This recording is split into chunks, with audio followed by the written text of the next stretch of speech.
काफ़ी समय बाद सूरज से मिलना हुआ। मौसी की बेटी की शादी थी। मामी की एक बेटी थी बिंदु और बेटा सूरज। बिंदु बचपन से ही नक चढ़ी थी और सूरज मेधावी और शालीन। दोनों नज़रों के सामने आए तो समझ ही नहीं पाया कि कैसे बात शुरू करूं। अजनबी से लगे वे। बचपन का प्यार, बिना लाग लपेट का व्यवहार कहाँ चला गया। मिलने का उत्साह उड़नछू हो गया जब सूरज ने बस इतना ही पूछा, कहो कैसे हो, अमर ही हो ना? बहुत समय के बाद मिलना हुआ। घर में सब ठीक है ना? सरिता बुआ के ही बेटे हो ना? आवाक रह गया था मैं। सोचा था झट से गले मिलूंगा सबसे, कितना सब बांट लूंगा बचपन का, वो बारिश में भीग कर छींकना। मेरे और सूरज के कपड़े बदलवाती मामी, सारा दोष सूरज पर ही थोप देती। क्यों वो मेरे साथ मस्ती करता रहा। बड़बड़ाकर तुलसी का काढ़ा पिलाती और खबरदार करती कि फिर से बारिश में गए तो घर से ही निकाल देंगी। बहुत प्यार करती थी मामी मुझे। हर साल मामी के पास जाने की एक और वजह भी थी। मामी नारियल और खसखस के लड्डू बड़े स्वादिष्ट बनाती थी। तरह तरह के व्यंजन बनाकर खिलाना मामी का प्रिय शौक था। मामी जी कैसी हैं सूरज? उन्हें साथ नहीं लाए? माँ भी चली आती तो पापा अकेले रह जाते। मेरे पास भी छुट्टी नहीं थी, मजबूरी वश आना पड़ा। यहाँ मामा की जगह सारी रस्में मुझे जो निभानी हैं। पापा तो चल फिर नहीं न सकते। सूरज ने मजबूरी स्वीकार कर ली थी, जो उसके व्यवहार में भी झलक रही थी। जाहिर था वो यहाँ आकर खुश नहीं था, एक मजबूरी ढोने आया था बस। बुआ और फूफा जी नहीं आए? कैसे हैं वे दोनों? बिंदु ने सवाल किया था। शायद मैंने उसके माँ बाप का हाल चाल पूछा था, इसलिए बिंदु ने भी कर्ज उतार दिया था। मन बुझ सा गया था। ये दोनों वे नहीं रहे, कहीं खो से गए हैं दोनों। खासी चहल पहल थी घर में। मौसी की बड़ी बेटी मिताली और छोटी सिया है, जिसकी शादी में हम आए हैं। मिताली का पति अभी कुछ दिन पूर्व अमेरिका गया है। शादी ब्याह में 10 काम करने को होते हैं। एक वजह ये भी थी अमर के आने की। अमर भैया तुम? मेरी तंद्रा टूटी थी।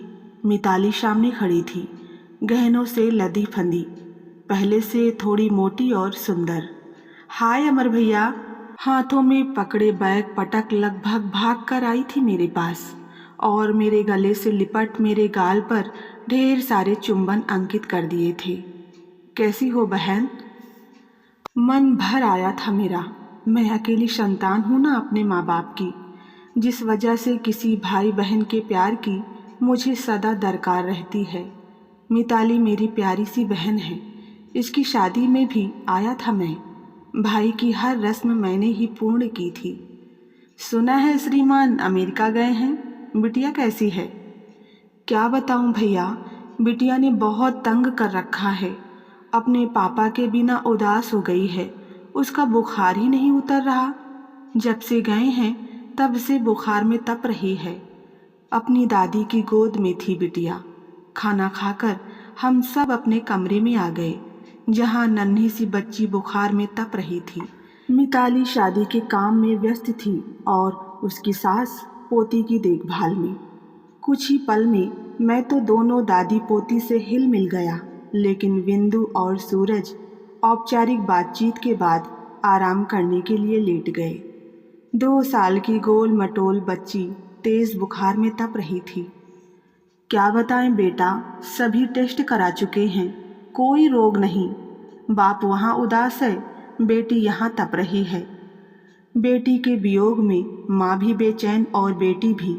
मिताली की आंखें भी भर आई थी। मैंने बहुत समझाया था उन्हें, माने ही नहीं। कहने लगे तरक्की करनी है तो परिवार का मोह छोड़ना ही पड़ेगा। एक ही बेटा है मेरा, इतना बड़ा घर है, बिटिया के दादाजी की पेंशन आती है, हमारी कोई जिम्मेदारी भी नहीं थी उस पर। कहता है कि बिटिया ही बहुत है और बच्चा नहीं चाहिए। अब इस बिटिया के लिए क्या यहाँ कुछ कम था जो पराए देश में जा बसा है। इस बिटिया के लिए ही ना सारा झमेला। बिटिया ही ना रही तो किसके लिए सब। महीना भर हुआ है उसे गए और महीना ही हो गया है हमें डॉक्टरों के चक्कर लगाते। क्या करें हम। आजा बेटा मेरे पास। ये कहकर मैंने हाथ बढ़ाए तो बिटिया ने झटक दिए। किसी के पास जाती भी तो नहीं, दादा दादी और माँ के सिवा कोई हाथ न लगाए। वैसे तो सारा इंतजाम होटल में है, फिर भी मिताली ने मन खोला था। कोई बात नहीं, मैं और सूरज हैं ही, तुम हमें काम समझा दो। आज और कल 2 दिन की ही तो बात है, काम बांट दो ना, हम कर लेंगे सब। क्यों सूरज, पुकार लिया था मैंने सूरज को। मेरा भाई है, शादी में काम तो कराएगा ना। लाख अजनबी लगे, है तो अपना। तय हो गया सब। कल जब सब घर से चले जाएं, तब पूरे घर की जिम्मेदारी सूरज पर। सिर्फ मामा की मिलनी के समय सूरज होटल में जाएगा। जैसी ही रस्म हो जाए वो घर वापस आ जाएगा और तब तक मौसी के पड़ोसी उनके घर का ख्याल रखेंगे। मेरे जिम्मे था होटल का सारा इंतजाम देखना। गर्दन हिला दी थी सूरज ने। उसी शाम हम दोनों जाकर सभी रास्ते समझ आए थे। लगभग पूरी शाम हम साथ रहे थे। वो चुप था, उसने अपनी तरफ से कोई भी बात नहीं की थी। मैं ही था जो निरंतर उसे कुरेद रहा था। शादी कब कर रहे हो सूरज? सिया के बाद अब तुम दोनों ही बच गए हो जो आज़ाद घूम रहे हो। तुम्हारी पत्नी कैसी है अमर? उसे साथ क्यों नहीं लाए? तुम चाचा बनने वाले हो ना, आजकल में कभी भी, इसीलिए मम्मी और पापा भी नहीं आ पाए। अरे, ऐसी हालत में तुम पत्नी को छोड़कर यहाँ चले आए? क्या करे भाई, यही तो गृहस्थी है। अपने घर के साथ साथ भाई बहन का घर भी तो देखना चाहिए। यहाँ मौसी का कोई बेटा होता तो वही संभाल लेता ना सब। अब संयोग देखो, दामाद जी हैं तो ठीक शादी से पहले अमेरिका चले गए। छोटे परिवारों की यही तो त्रासदी है, एक भी सदस्य कम हो जाए तो सब अस्त व्यस्त हो जाता है। सुनता रहा सूरज सब, बस ज़रूरत की बात करता रहा जिसके बिना गुजारा नहीं चल सकता था। अब तुम्हारे घर पर ही देख लो, बिंदु की शादी के बाद तुम भी अकेले रह जाओगे। घर बाहर माँ बाप सबको अकेले ही तो देखना होगा। बिंदु का पति घुल मिल गया तो ठीक, नहीं तो एक असुरक्षा की भावना तो है ही ना, जैसे मुझ में है। किसी अपने को ही खोजता रहता हूँ, कोई अपना ऐसा जिस पर भरोसा कर सकूँ। तुम्हारी तो एक बहन भी है, मेरे पास तो वो भी नहीं है। मेरे इस वाक्य से उसे एक झटका सा लगा। गाड़ी के स्टीयरिंग पर उसके हाथ घूम गए और पैर ब्रेक पर जम गए। बहुत गौर से उसने मुझे देखा। क्या हुआ सूरज, रुक क्यों गए? इतना कहकर मैं सोचने लगा कि सामने कोई वाहन भी नहीं था, जिस वजह से उसने गाड़ी कच्ची पर उतार दी थी। परेशान सा हो गया, सहसा जैसे कुछ नया ही सुन लिया हो, कुछ ऐसा जो अविश्वसनीय हो। सूरज स्वयं ही मुस्कुरा भी पड़ा, हंसकर गर्दन हिला दी, मानो मैंने कोई बेवकूफ़ी भरी बात कह दी हो। कहीं वो मुझे इमोशनल फूल तो नहीं समझ रहा। अक्सर लोग मुझ जैसे इंसान को एक भावुक मूर्ख की संज्ञा भी देते हैं। ऐसा इंसान जिसकी ज़िंदगी में भावना का स्थान सबसे ऊपर आता है। ऐसा इंसान जो सोचता है कि एक मानव दूसरे मानव के बिना अधूरा है। ऐसा इंसान जो रिश्तों को तोड़ना नहीं, निभाना चाहता है। सूरज के व्यवहार से मैं किसी निष्कर्ष तक पहुंचने लगा था। कहीं कुछ ऐसा है अवश्य जिसकी वजह से उसमें इतना बदलाव है, वरना सूरज तो ऐसा नहीं था। खुश रहता था, भावुक था। 21 साल की उम्र तक तो हम निरंतर मिले ही थे। वह तो इंजीनियरिंग करने के लिए मुझे इतना दूर जाना पड़ा था, जिस वजह से मेरा ननिहाल छूट गया। मेरी शादी में मामा अकेले आए थे, क्योंकि तब बिंदु के MCA के इम्तहान थे। सूरज तब भी नहीं आया था, क्योंकि उसके पास छुट्टी नहीं थी। घर चले आए थे हम। घर के बाहर पार्क में रात को महिला संगीत का कार्यक्रम था। खासी चहल पहल थी। मिताली की सहेलियाँ, शिया की सहेलियाँ, सभी पढ़ी लिखी, सुंदर, स्मार्ट। मेरी तो भावनाएं अब पत्नी तक सीमित हैं। लेकिन सूरज तो कुंवारा है। वो एक बार भी बाहर भीड़ में नहीं आया। उसने एक बार भी किसी चेहरे पर नज़र टिकाना नहीं चाहा। कपड़े बदलकर वहीं अपने कमरे में चुपचाप किसी किताब में लीन था। आओ सूरज, नीचे आ जाओ ना, देखो कितनी रौनक है।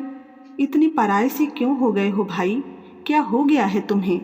तुम तो ऐसे नहीं थे। मेरे होठों से निकल ही गया।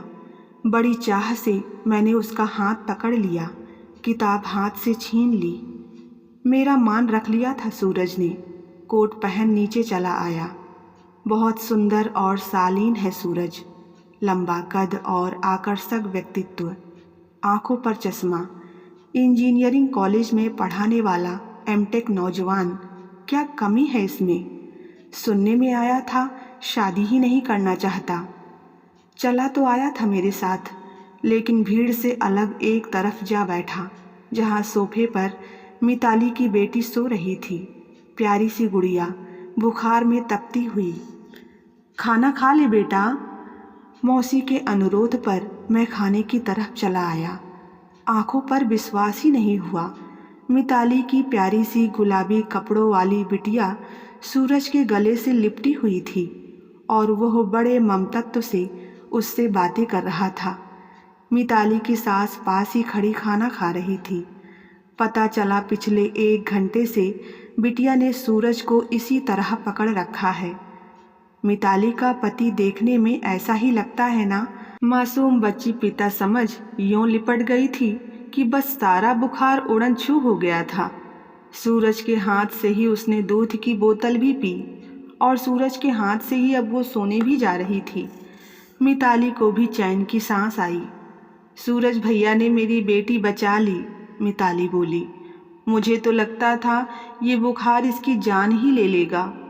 आंखें गीली थी मिताली की। मैंने स्नेह से पास खींच लिया था। उदास थी मिताली।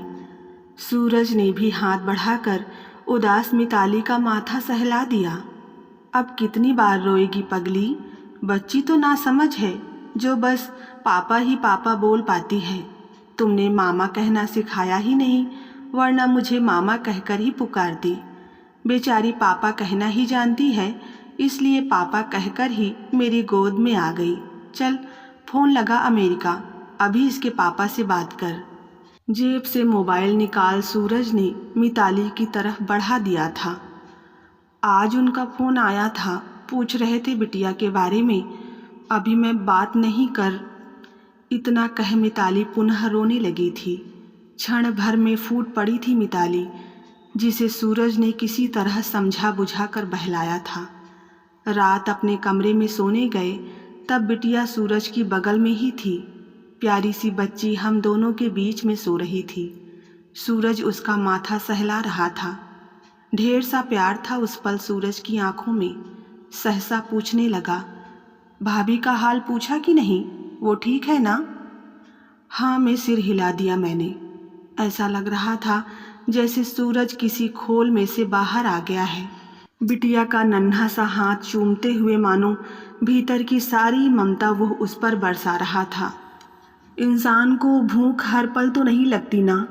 इस पल इस जरा सी जान को पिता के प्यार की भूख है। पिता पास नहीं है। मिताली को पति का प्यार चाहिए, पति पास नहीं है। माँ इस पल यही सोचकर बेचैन है, अगर मर गई तो बेटा आग भी दे पाएगा या नहीं। बुढ़ापे को जवान बेटा चाहिए जो दूर है। आज ये सब लोग उस इंसान के भूखे हैं, कल नहीं रहेंगे। आदत पड़ जाएगी इन्हें भी उसके बिना जीने की। इनकी भूख धीरे धीरे मर जाएगी, यह जीना सीख जाएंगे। ऐसा ही होता है अमर, जब भूख हो तभी कुछ मिले तो संतुष्टि होती है। हर भूख का एक निश्चित समय होता है। सांस रोके मैं उसे सुन रहा था। ऐसा ही होगा इस बच्ची के साथ भी। धीरे धीरे पिता को भूल जाएगी। मिताली का भी पति से बस उतना ही मोह रह जाएगा जितना डॉलर का भाव होगा। आज वह इनके मोह को पीठ दिखाकर चला गया। कल जब उसे ज़रूरत होगी, इन लोगों के मन मर चुके होंगे। किसी के प्यार का तिरस्कार कभी नहीं करना चाहिए अमर। बदनसीब है वो पिता जो आज इस बच्ची का प्यार नकार कर चला गया। मैं होता तो इतनी प्यारी बेटी को छोड़कर कभी नहीं जाता। रुपया रुपया होता है, वह भावना का स्थान कभी नहीं ले सकता।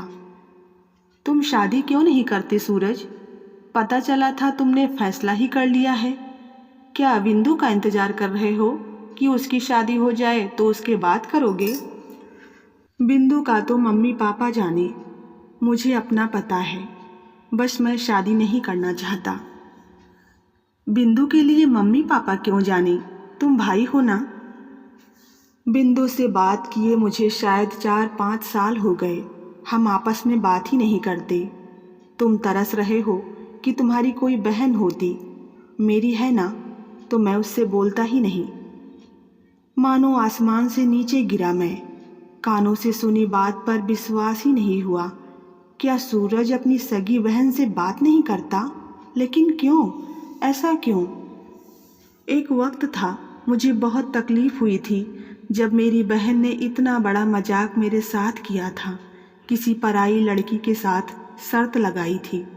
मेरा दोस्त सिर्फ इतना था कि मैंने उसे किसी के साथ दोस्ती करने से रोका था। कोई था जो अच्छा नहीं था। उन दिनों बिंदु BCA कर रही थी। उसकी सुरक्षा चाहता था मैं। उसके मान सम्मान की चिंता थी मुझे। नहीं मानी तो मैंने मम्मी से बात की। फिर मान गई थी बिंदु। उसके साथ दोस्ती तोड़ दी और उसका बदला मुझसे लिया, अपनी एक सहेली से मेरी दोस्ती कराकर। मैं टुकुर टुकुर सूरज का चेहरा पढ़ता रहा।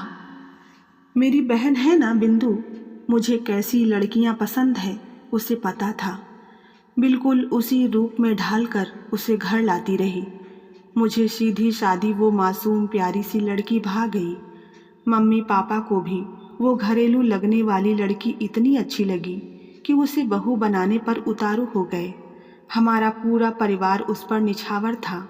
वो मुझे इतनी अच्छी लगती थी कि मेरी समूल भावनाएं उसी पर जा टिकी थी। मैं कोई सड़क छाप आशिक तो नहीं था ना अमर। ईमानदारी से अपना सब उस पर वार देने को आतुर था। क्या यही मेरा दोस्त था?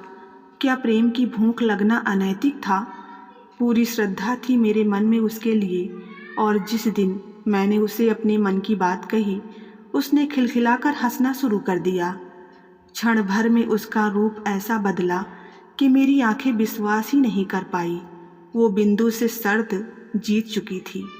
तुम्हारी बहन को किसी से प्रेम हो जाए तो गलत, अब तुम्हें मुझसे प्रेम हो गया तो सही। कैसे दोगले इंसान हो तुम। चुप हो गया सूरज कहता कहता। धीरे धीरे बच्ची की आंखों के किनारे पोंछने लगा। सोई सोई वो भी रो रही थी। प्रश्न लिए आंखों में मुझे देखा सूरज ने।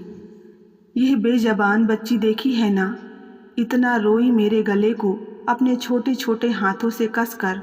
मैं पत्थर हूँ क्या जो समझ ही ना पाऊँ? बिंदु तो मेरा खून है। क्या उसे पता नहीं चल सकता था कि मैं उससे कितना प्यार करता हूँ? दुश्मन था क्या मैं? प्यार कोई तमाशा है क्या जिसे जहाँ चाहे मोड़ लो? उसका भला चाहा, क्या यही मेरा दोस्त था? वह पल और आज का दिन मेरा मन ही मर गया। अब न बिंदु के लिए दर्द होता है, न अपने लिए ही कोई इच्छा जागती है। रो पड़ा था मैं। स्नेह से सूरज का हाथ पकड़ लिया। सोच रहा था, मैं भावुक हूँ। मैं हूँ जो भावना को सबसे ऊपर मानता हूँ। वो लड़का अच्छा होता तो मैं बिंदु का साथ देता। सूरज पुनः बोला। उसकी पढ़ाई पूरी हो जाती, कुछ तो भविष्य होता दोनों का। मैं तो नौकरी कर रहा था, शादी की उम्र थी मेरी। माँ बाप भी सहमत थे। मैं गलत कहाँ था जो उस लड़की के मुंह से मुझे दोगला इंसान कहला भेजा। उसकी हंसी मैं आज भी भूल नहीं पाता। उसके बाद कुछ समझ में आया होगा बिंदु को। मम्मी पापा ने भी डांटा, मुझसे माफ़ी भी मांगी, लेकिन दिल से मैं उसे माफ़ नहीं कर सका। बहन है, राखी पर राखी बांध देती है। भाई हूँ ना, कहीं भाग तो नहीं सकता। मुसाफिर जैसी लगती है वो मुझे, जैसे सफ़र में कोई साथ चल रहा हो। अपनी नहीं लगती। मैं मन को समझाता भी हूँ। बुरा सपना समझ सब भूल जाना चाहता हूँ, लेकिन मन का कोना जागता ही नहीं। सदा सदा के लिए मर गया। मर गया मत कहो सूरज, सो गया कहो। जीवन में सबका एक हिस्सा प्रकृति निश्चित कर देती है। जो लड़की उसने तुम्हारे लिए बनाई है वो अभी तुम्हारी आंखों के सामने आई ही नहीं, तो कैसे तुम्हारा सोया कोना जागे। तुम एक अच्छे ईमानदार इंसान हो, कोई भी ऐसी वैसी तुम्हारी साथी नहीं ना हो सकती। तुम्हारे समूल भाव बस उसी के लिए हैं जिन्हें तुम टुकड़ा टुकड़ा कर कहीं भी बिखेरना नहीं चाहते। जिसे भी मिलोगे तुम पूरे पूरे मिलोगे। ये पूरा पूरा प्यारा सा मेरा भाई जिसे मिलेगा वो खुद भी तो उतनी ही सच्ची और ईमानदार होगी। और ऐसी लड़कियां आजकल बहुत कम मिलती हैं, बहुत कम होती हैं ऐसी लड़कियां, इसलिए कीमती होती हैं, लेकिन होती हैं। यह एक शाश्वत सत्य है। तुम्हारा हिस्सा तुम्हें मिलेगा, यह निश्चित है। टपकने लगी थी सूरज की आंखें। मैं कंधा थपका कर कहने लगा, क्या इसीलिए सबसे दूर दूर भागते हो? चोर या अपराधी हो क्या तुम? मत भागो सबसे दूर।